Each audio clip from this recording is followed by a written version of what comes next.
दुर्ग के आत्मानंद स्कूल में पढ़ाने वाली शिक्षिका अपने ही स्कूल के एक शिक्षक पर यौन उत्पीड़न के नियत से छेड़छाड़ करे के आरोप लगाए हैं। पीड़िता के कहना है कि घटना की शिकायत जब प्राचार्य से करे रही से तो प्राचार्य महिला होने के बाद भी आरोपी की ही पक्ष लेवत रही से और पीड़िता के साथ के प्रति सहानुभूति नहीं रखी।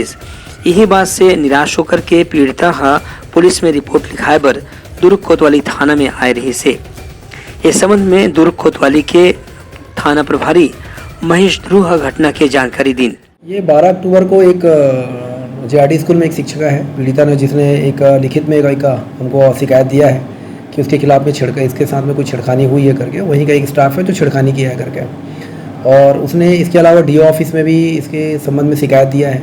तो अभी विशाखा कमेटी इसके ऊपर जांच कर रही है। जांच आने के बाद में हम लोग अग्रिम कार्रवाई करेंगे। पीड़िता ने हम लोगों को बताया था कि उसने प्रिंसिपल के पास में भी गई थी करके, और सीसीटीवी फुटेज के संबंध में बताया था। तो सीसीटीवी फुटेज जो है पुलिस के द्वारा जाके चेक किया गया है, लेकिन सीसीटीवी फुटेज ऑलरेडी पहले से बंद था। और प्रिंसिपल के जब पास में गया तो प्रिंसिपल का कहना यह था कि मेरे पास में इस प्रकार की कोई शिकायत नहीं आई है करके। फिलहाल ये मामले में पुलिस शिकायत दर्ज करके जांच शुरू कर दे हवे। दोषी पाए जाए की स्थिति में आरोपी के खिलाफ कड़ा कार्रवाई करे जाही। ब्यूरो रिपोर्ट उतलंघा न्यूज।